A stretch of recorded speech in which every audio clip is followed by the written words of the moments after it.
Okay, it is 7 p.m. I said 7:02, but we're all sitting here, so we're going to get started right at 7. And the regular meeting of the West Valley School District Board of Directors is now called to order. Please stand for the Pledge of Allegiance. Ready, begin. I pledge allegiance to the flag of the United States of America and to the republic for which it stands, one nation, under God, indivisible, with liberty and justice for all.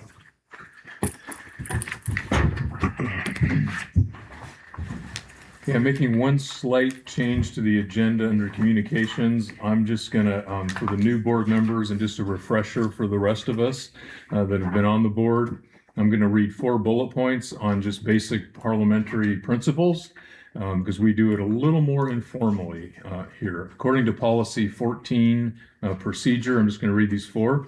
We do not operate under Robert's Rules of Order, but have a more simplified rules. Business is presented before the board in form of a motion, but no second is needed.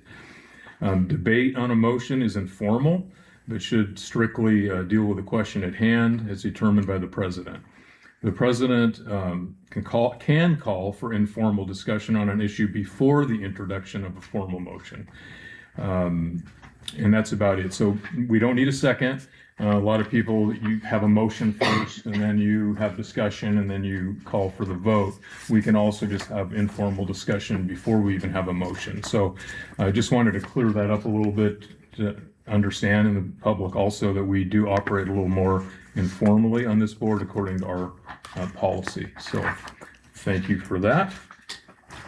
Dr. Finch, Communications A, response to public comment. Very good. At the school board meeting on January 13th, 2026, a parent represented many students and parents from the West Valley swim team. The parent expressed concern about the potential closing of Lions Pool and asked for the district to consider contingency plans. The response to public comment is as follows. The district has developed a contingency plan for the 26-27 school year to ensure that the West Valley boys and girls swim teams will have a facility for practice. The district has reserved lanes at the swimming pool at the Yakima Athletic Club for the 26-27 school year. West Valley administrators will continue to meet with representatives from the city of Yakima and other school districts to consider options for Lions Pool. If Lions Pool is not available for the 26-27 school year, practice sessions for the West Valley boys and girls swim team will be held from 6 p.m. to 8 p.m. at the Yakima Athletic Club. That concludes the public comment. Thank you. B, high school ASB. Katie or Georgia, are you doing ASB report today? Yes. All right, we have student representatives, Katie Champy, Georgia Bond, and they're going to do the ASB report. And then they're going to move into the school board appreciation recognition as well.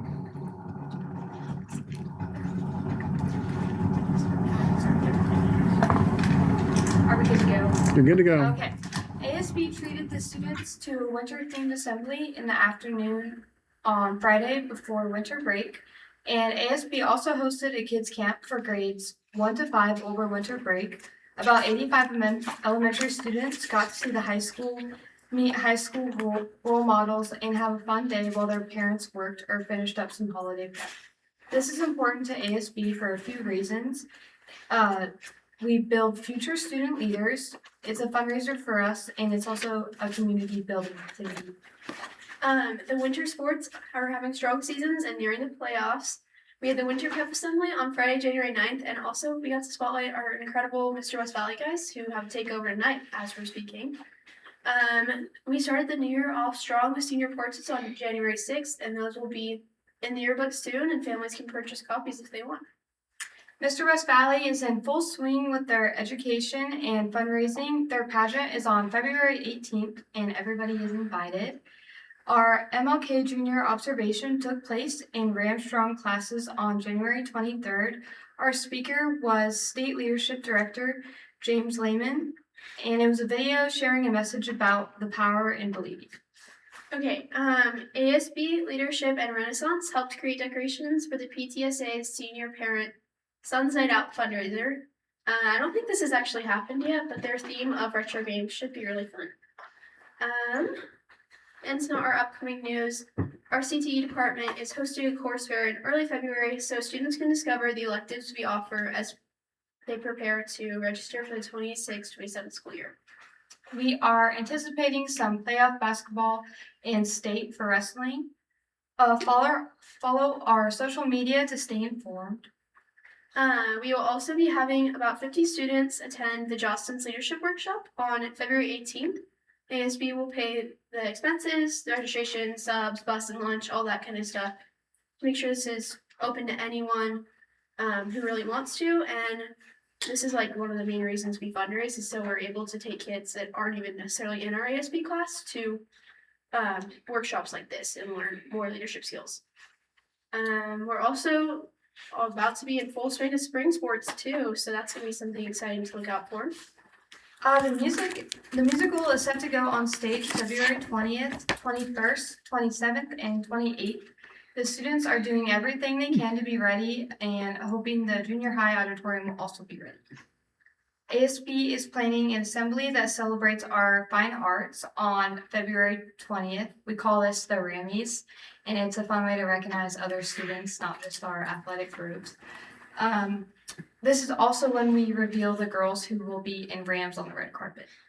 Another one of our clubs, DECA, is getting ready to host their daughter date night on March 7th. This is a huge event, and it's also a pretty big fundraiser for their state and national competitions. It's also a really good community building event. I've been a part of this event for the past few years. It's always a super, super long day, but it's always pays off to see the smiles on the little girls' faces. And then our sophomore class is getting ready to host Tolo on Saturday, March 14th as their first major fundraiser as a class. They are planning and prepping already. And that's all we have. Thank you. All right, let's move to school board appreciation recognition. We have our student reps are going to read the proclamation from the governor. Yeah.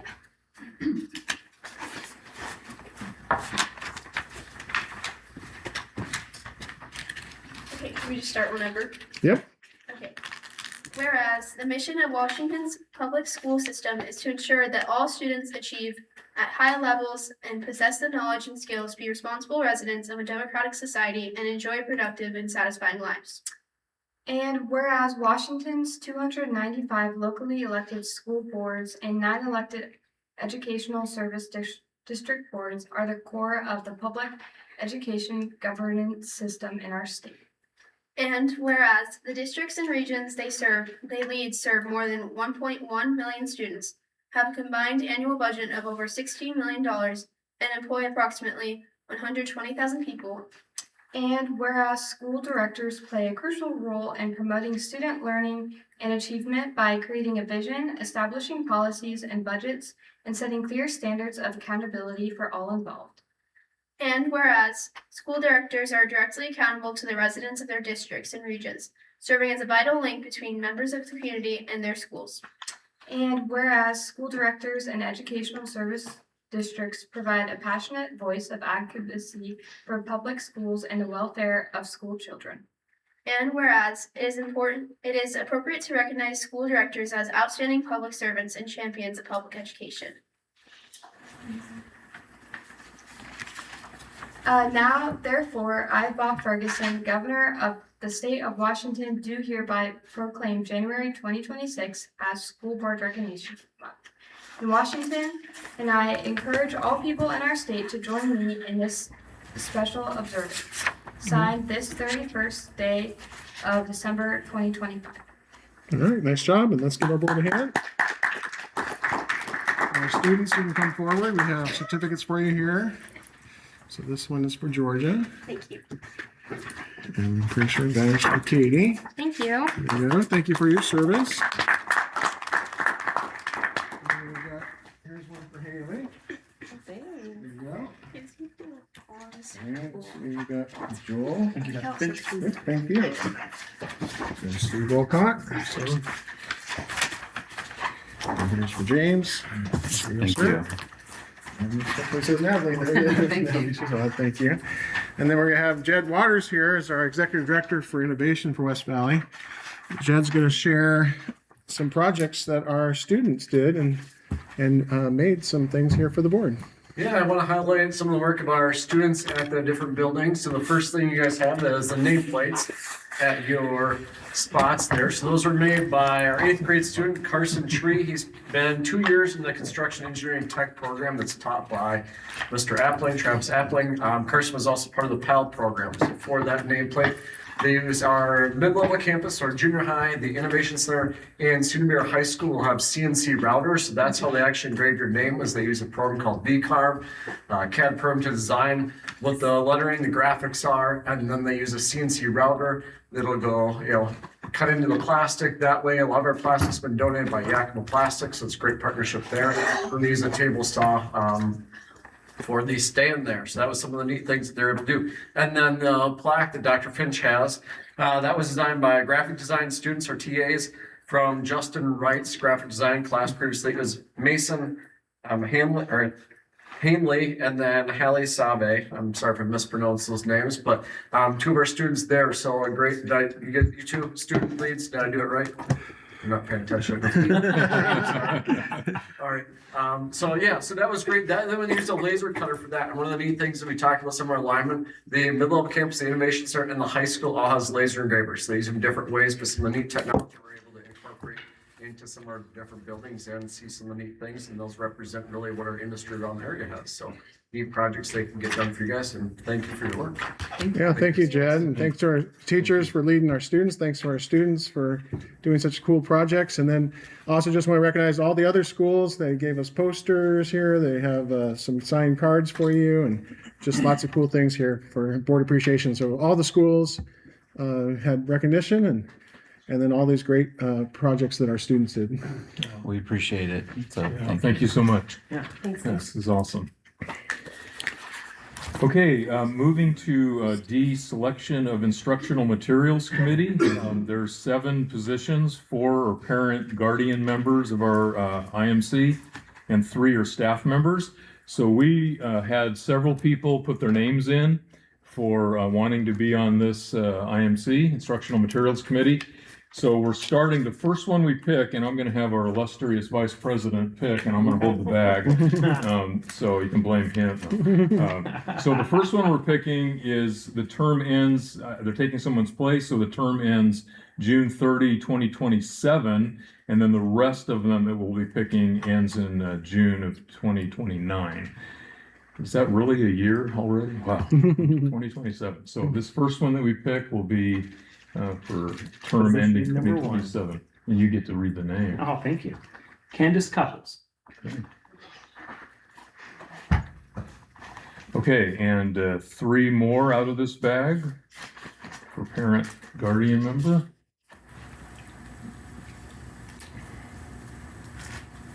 Lily Morrison. Lorraine Gregory. Sarah Arcane. Thank you. And then for the 3 staff members term ending June 30th, 2029, I'll pick 3 of those.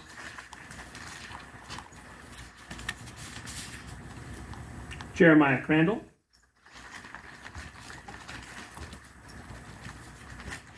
Ruth Valeska. Sorry. Sorry. It's okay. And Amy Mills. Hey, thank you. Okay, Steve, can I ask a question about this? So, Yeah. I was the parent member before I became on the board. What? You don't want me to ask? Yes, no, go ahead. Oh, okay. I know what you're going to say. So, can I still serve as a non-voting school board member? Because I know Mr. Heedy did that in the past as a school board. I don't know the answer to that. I think since it could be 2 of us could do it, right? Without it being I a believe so. public meeting. So, I would like to still continue on that. That's non-voting, Committee. right? Oh, yeah. So if that's possible, I would like to do that. All right, sounds good. Okay. Okay, next is our program presentation. Geraldine Ashbaugh is our Director of State and Federal Programs, and they'll provide information about the district's transitional bilingual and instructional program. Yes. Welcome. Yep, and let's go ahead and have the board join the audience so we can see the overhead. Thank you.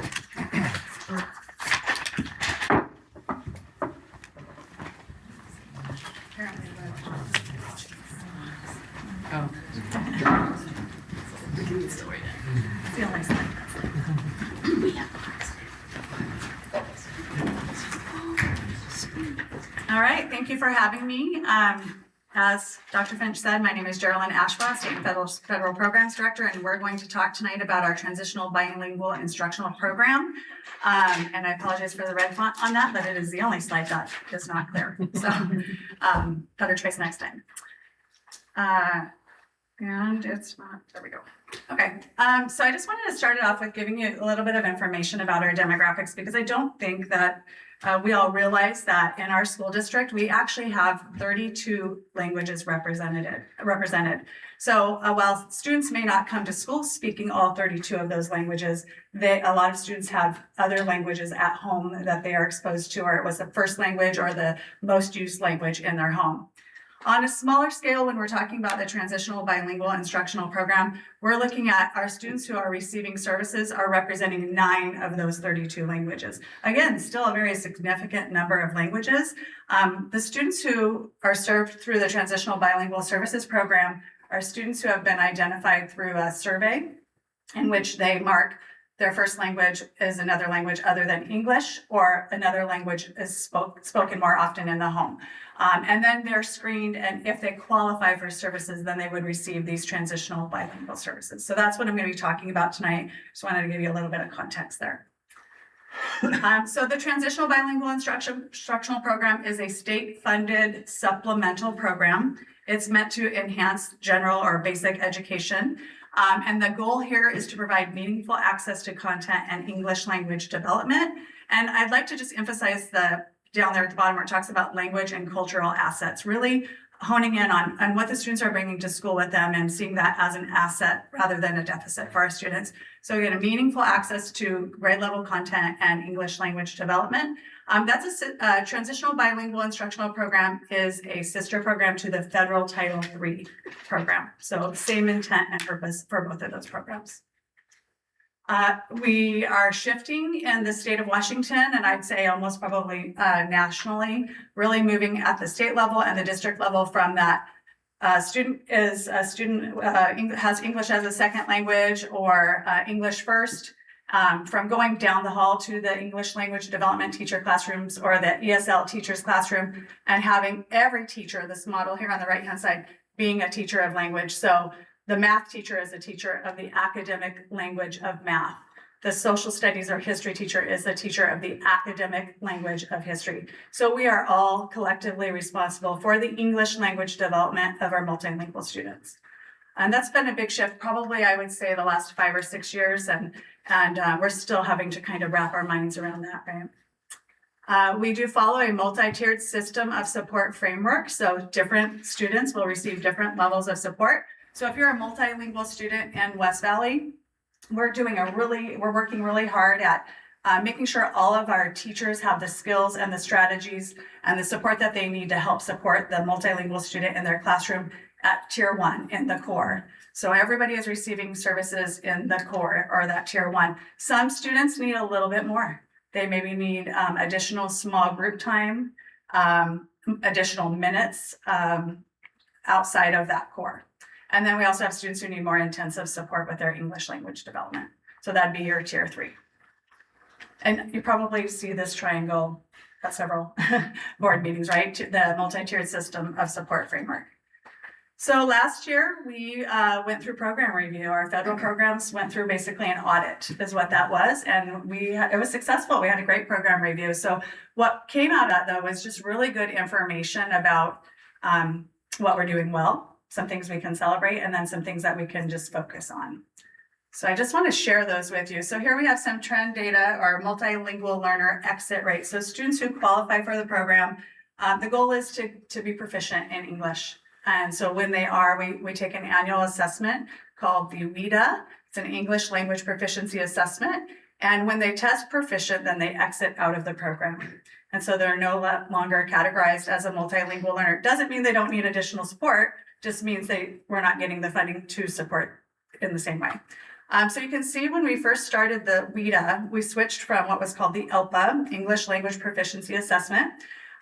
We kind of took a little dip in our transition percentage, and we were at 3.2% for transitioning out of program in 21-22. We also had just come off of COVID, so that was a big hit as well. And then, of course, we've just increasingly gained, and then had a little slide there last year. All of those years very comparable to the state exit rates. So we feel pretty good, like we're right there with the state on that. This year, of course, it's going to be, more than the 8.8 is our goal, right? Increasing that as we go. Some more data that we noticed, and some areas that we felt like we needed to focus on as we moved into this new year, was our long-term English language learners. And I actually really like calling them experienced language learners, right? If we're going for asset space, they're the ones with the experience, right? They're the experienced language learners. But the state calls them long-term English language learners, meaning they've been in program for 5 or more years.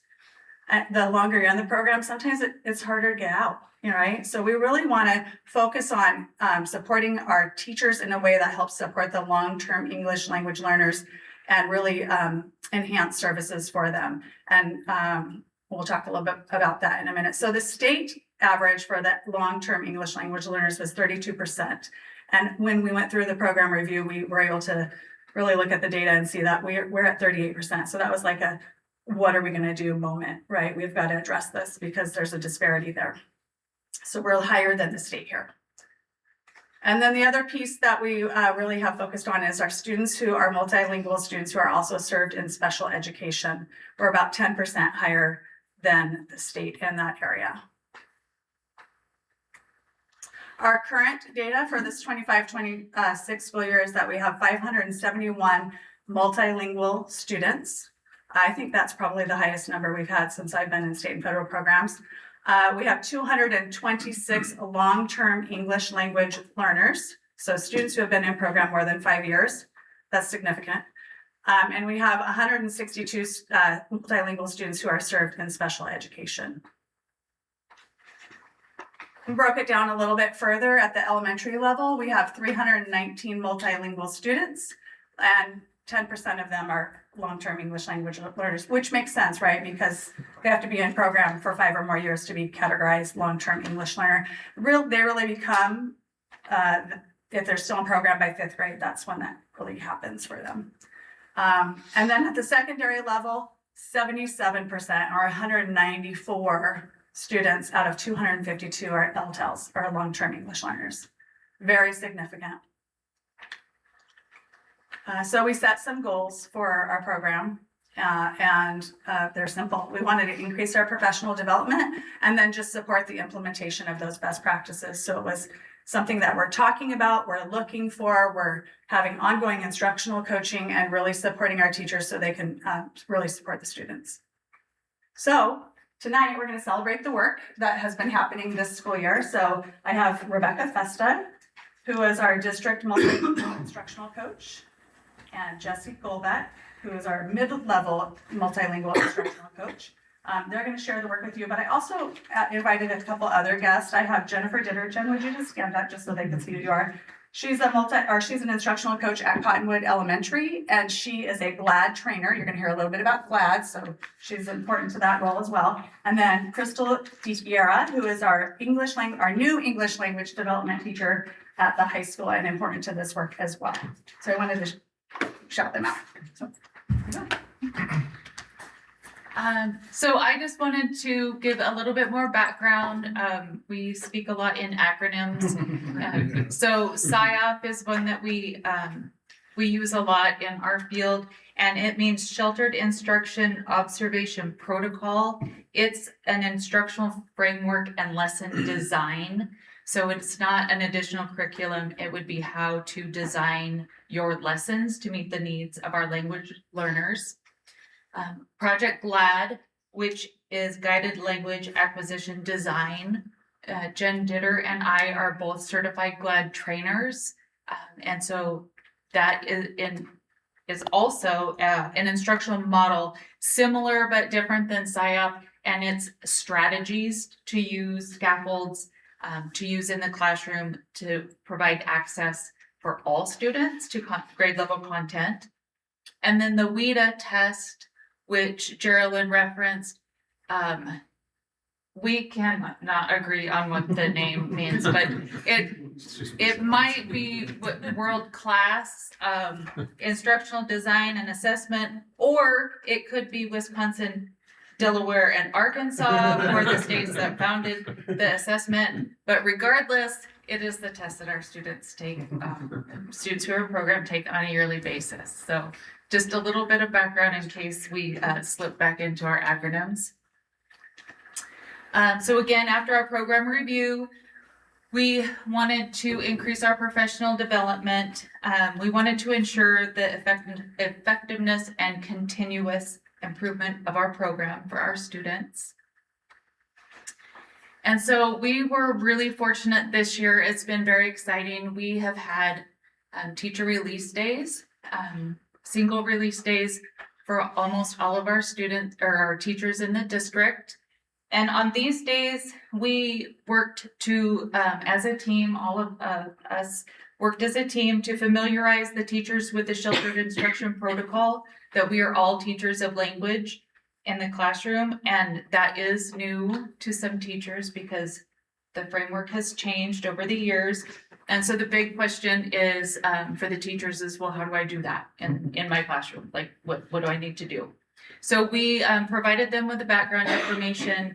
We worked on analyzing district data such as iReady, and then also the WVSD data of their multilingual students so that they knew specifically the proficiency levels of the students that they had in their classes. Identifying the strengths and needs of the students. So these are just some pictures of the teachers working together and strategies that we worked on. And then the teachers had time with the coaches to learn, discuss, and plan to implement high yield strategies. So it was really a day of providing them the specific information with their students and then planning with them to implement those strategies. As of today, most of our elementary teachers have had a release day. All of our middle level teachers have had a release day, all of our IC, and all of our high school teachers. So we've been able to reach most of the teachers in the district this year. We've had some really good feedback from them. The second training that we do, and we have provided this in the past as well, but we are continuing to provide, is the guided language acquisition or GLAD trainings, which Jen and I provide together. And so when we do this, it's a 2-day research and theory training and then a 4-day classroom demo training where we go into the classroom and we teach the strategies to students while the participants are watching. It's a really effective model, and but it is a lot of time out of the classroom. Almost all of our elementary teachers have gone through GLAD training, and we continue to reach out to the teachers who are new to the district to provide that training to them as well. And then this year, we also have been given permission to do more of a condensed version. So at the middle level campus and the Innovation Center, I have we just started, and today was my first demo day at the Innovation Center. Was very successful. So they've had a condensed research and theory training, and then we're starting our demo days, but we're spreading them out so it's not so much time out of the classroom all at one time. So our teachers are already implementing the strategies. It takes time and it takes practice to learn what to do, how to do it. It's a different way of thinking for some of the teachers. But they're already starting to implement the strategy, so I'm super proud of them. That's some more GLAD training. And then we always ask for feedback, and so this was just a few of the teacher takeaways. They're learning information that they hadn't previously considered for their English language learners, and then better understanding the needs and strengths of where their students currently are and how to move forward with them. Okay, and now Rebecca has some more information.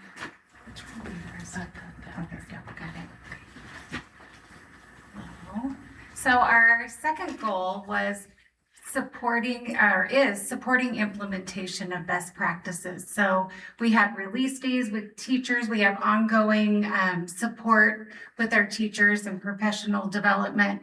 But now, what does that look like in the classroom, and how are we supporting the teachers? So our teachers work really hard, and you're going to see some of their work that they then took and they implemented with their students. And just a note, these strategies that they learn in these professional development days and release days, they are not just for our multilingual students, but the strategies are great strategies for all students. And so it takes really a lot of intentional planning on the teacher's part.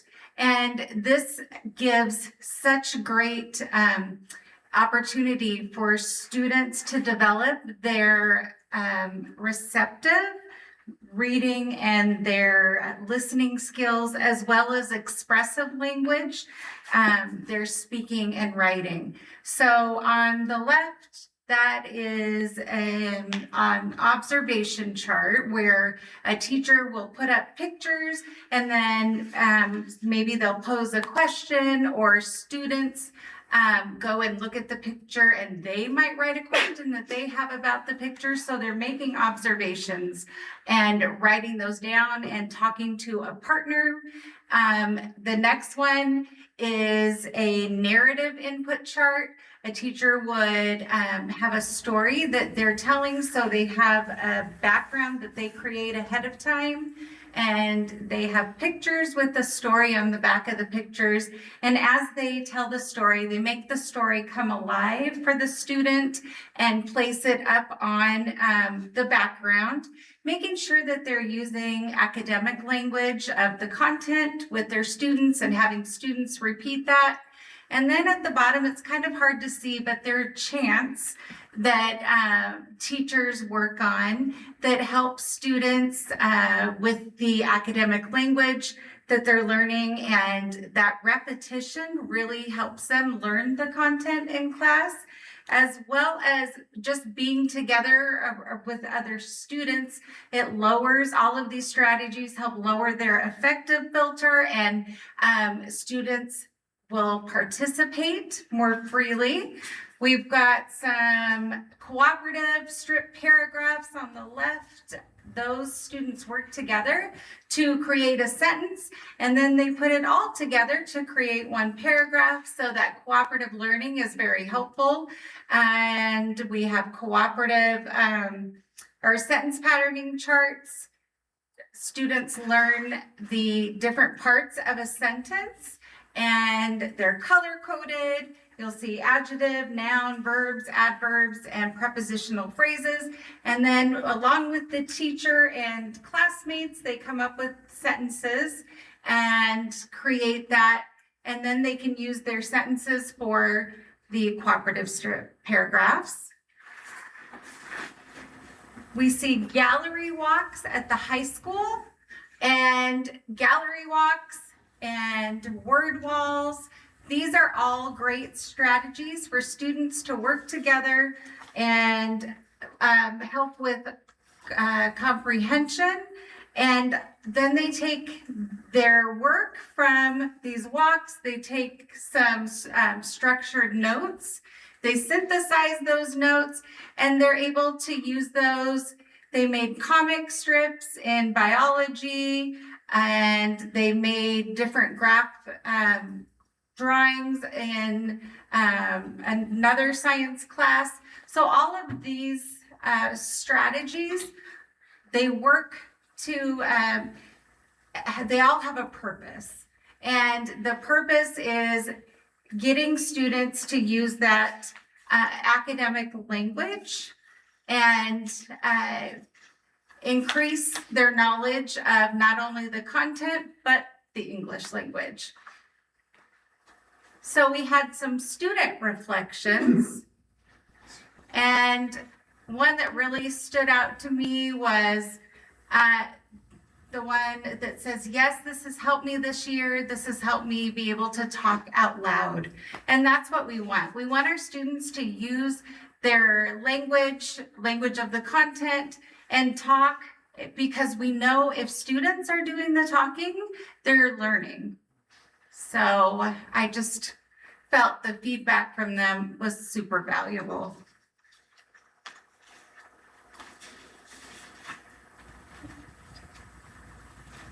And our plan for program success as we continue, improvement doesn't happen by chance. It results from intentional evidence-based program enhancements, and they deserve continued support and investment. As you can see, Geraldine showed you we had an 8% exit rate. So with that momentum and continued emphasis on high quality instruction and targeted coaching, we have a clear opportunity to exceed that 8% and grow in the future. All right. We can give them a hand. Or like, some questions. That's it.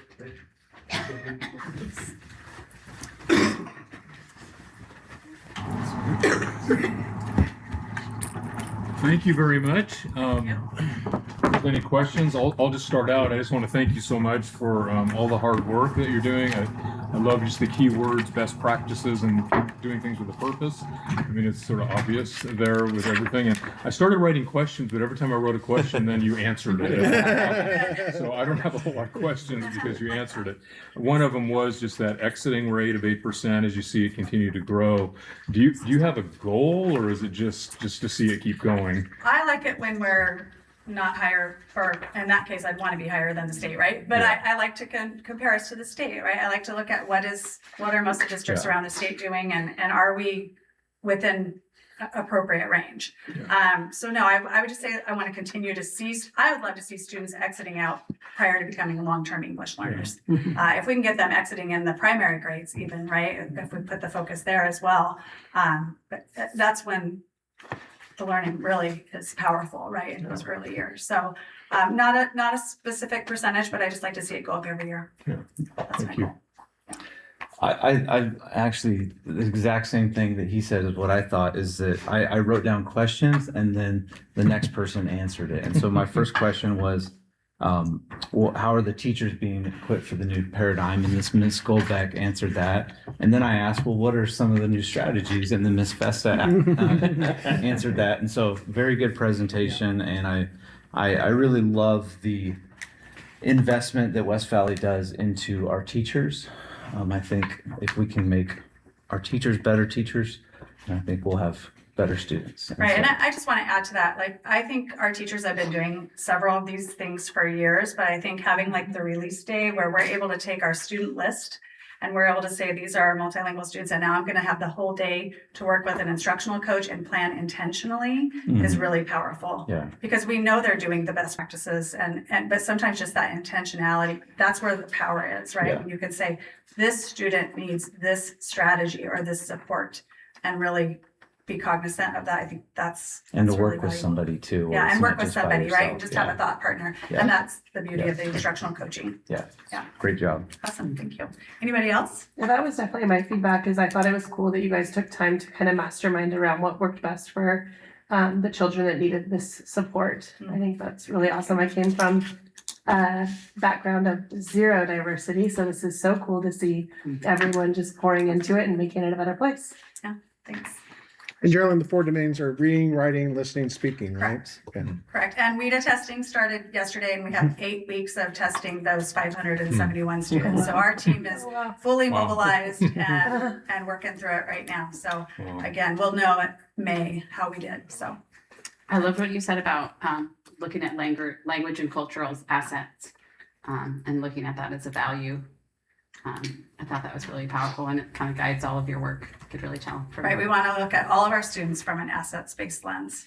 Right. And talking about it helps make that happen. Yeah, that's great. Bringing their assets to the table, so. Yeah. Awesome, thank you. Thank you. Thank you so much. Thank you. Thank you. Okay, the next on our agenda is a public comment of non-discussion items. We have one person signed up. I'm just going to read what we read at every public comment. Members of the public who would like to provide public comment will sign in. Speakers will be called in the order that they are signed in to speak. Speakers will be given 3 minutes for their comments. Public comment is not the proper forum to address concerns about a specific staff member. If a person has concerns about a specific staff member, they should make an appointment with the superintendent to address their concerns. Carol, you're signed up. Come on up. Well, I really just had a couple of questions. One is there a presentation prior to school starting to outline the sex education curriculum in the middle school? And I was wondering if we could have a presentation of that curriculum here at the school board meeting. And another thing was, I was wondering, can parents opt their kids out of that program? And I kind of wonder what, if they opt out, do they have, what do they do if they're opt out of the program? So that was just my few questions tonight. Thank you. Thank you, Carol. Okay, there is no one else signed up, but if there is anyone else that would like to make a comment, now's the time. Okay, hearing none, I'm going to close the public comment section. Next on our agenda is approval of the consent agenda. There are 1, 2, 3, 4, 5, 6 different consent agendas. I'm going to make a motion to approve the consent agenda.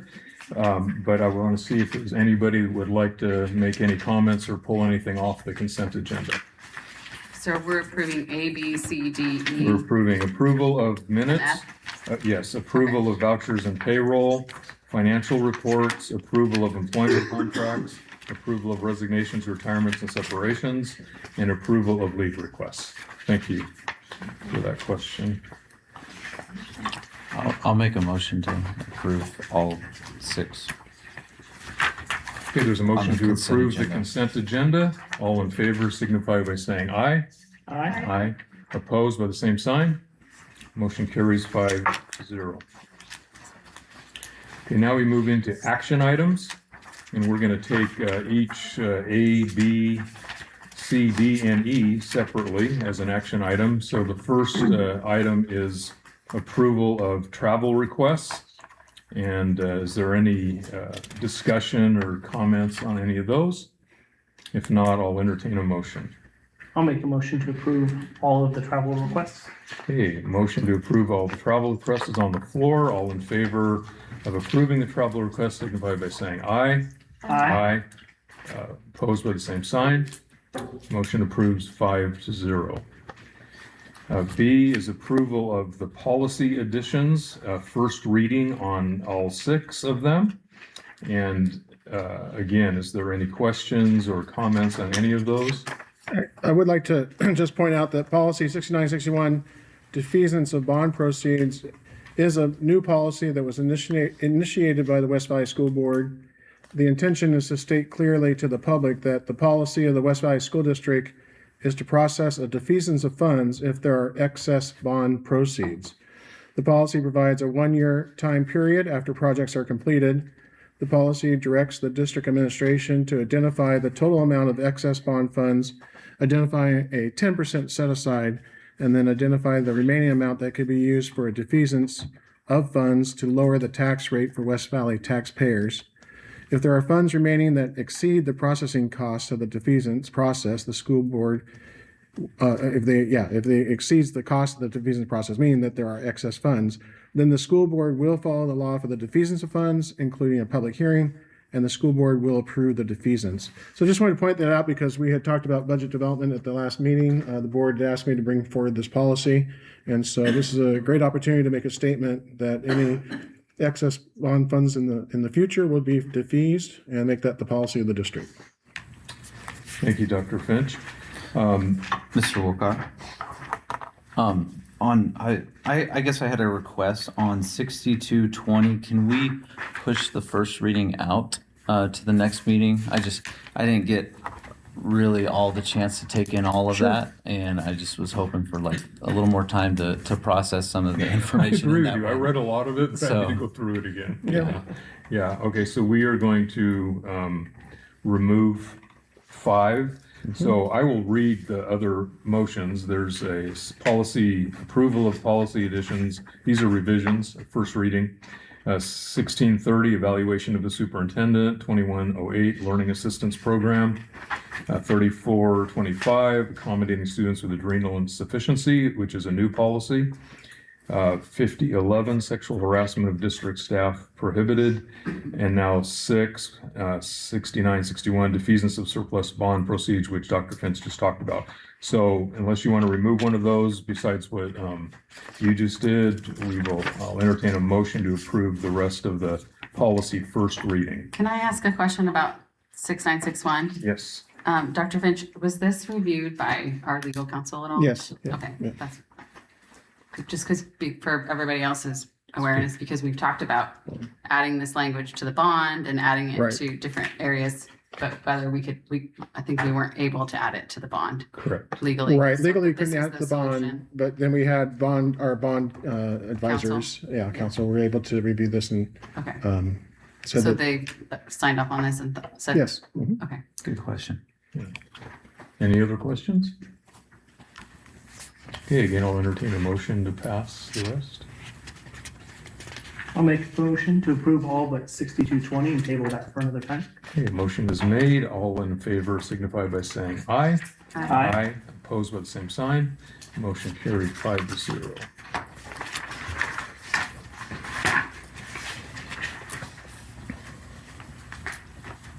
Okay. C, approval of highly capable district plan. Yes, this requires annual school board approval, and so we include the plan with the cover memo. And just need board approval. Okay, I will make a motion to approve the highly capable district plan. All in favor signify by saying aye. Aye. Opposed by the same sign. Motion carried 5-0. D is approval of school-owned vehicle use. Again, this is annual approval needed, and there's a cover memo to explain that, and so we just need approval for school-owned vehicle use. I will entertain a motion. I'll make a motion to approve the approval of school-owned vehicle use. Okay, a motion's on the floor to approve school-owned vehicle use. All in favor signify by saying aye. Aye. Aye. Opposed by the same sign. Motion carried 5-0. E, approval of junior high domestic water piping project bid award. I asked Ryan McDaniel, our Assistant Superintendent for Educational Support Services, I asked him to be here this evening to just give us a short summary about the process that was involved for the bid process and then the winning bid. So, Yeah. First of all, the policy 6210, the purchasing authorization and control, given that the capital outlay purchases of services exceeded $75,000, and so it goes above Dr. Finch and is put in front of the board. For the board's knowledge, when there are bids that go out, if it's over $100,000, we can either do the formal bid or small works up to $300,000. This project exceeded that, so we had to go through the formal bid process. We had to advertise to the public. We obtained sealed bids, and then when we opened the bids, that was open to the public as well. And then taking the lowest bid, that's what you have in front of you right now. Can I ask, is this coming out of old bond funds? Or where is this fund? Yeah, it's coming out of our CapEx Okay. funds, but there are some bonds funds left in that. Okay, so this was budgeted? Or is this a Correct. budgetary? Yes, This is yes. prior to the defeasement. Yes. Okay. Yeah. Right. Okay. Mhm.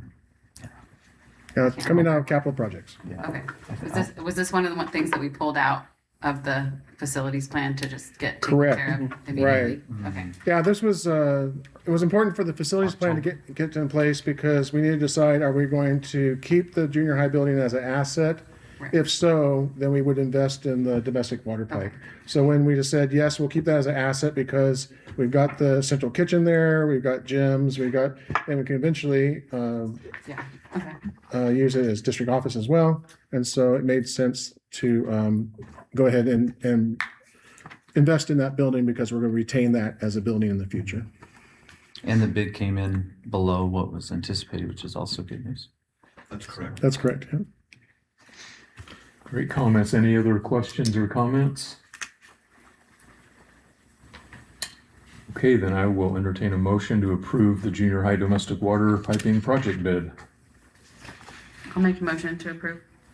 Okay, Natalie made a motion to approve it. All in favor signify by saying aye. Aye. Opposed by the same sign. Motion passes 5-0. Dr. Finch, is there any items arising? I have no items. Anybody else have any items arising? Okay, there's reports is number 11. You all received all those reports, and I trust you've read them, and they're very good. Superintendent's report. Can I ask about 11? Sure. Yes. A lot of the reports refer to CEE data. Is that available?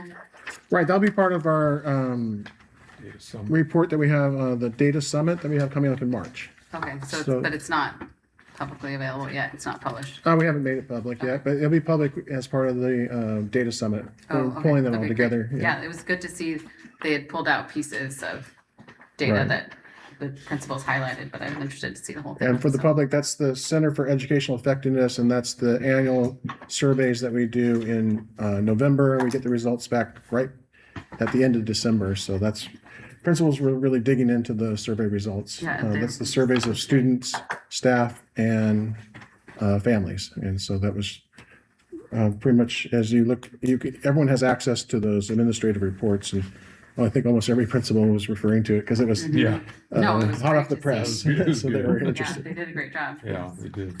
All right, superintendent's report. I just wanted to share that we put the link for coffee with the school board, put that into my report here, and we also advertised that on social media and advertised it through our Parent Square. And then also, one of our community members had shared, well, how do you sign up for Parent Square? So I put the link in there. Anyone can sign up for Parent Square, even if you don't have kids in the school. We do have a community button that we press when we have information that's relevant to the community. And so you can just go onto the website there, and the link is provided in the superintendent's report. So all these reports are available online. If you just go to today's meeting and go to the agenda and click there, then you can get the link to all these. And then finally, another update about the replacement levy and replacement bond. Just want to make sure that we clarified that for both a bond and a levy for schools, voters approve a set amount that is needed. And if the assessed value of property in the community goes up, then the combined tax rate will go down. Schools do not get more money when the assessed value increases. Voters approve a set amount, and if the assessed value increases, then the combined tax rate decreases. So just wanted to clarify that as well. Thank you, Dr. Are there any board reports or board development from the board? James?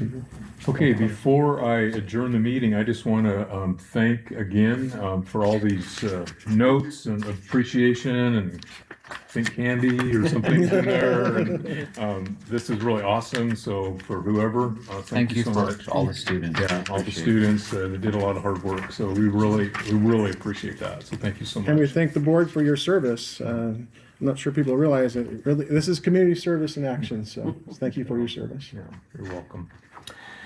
Okay, it is 7:53 and this meeting is now adjourned. Thank you.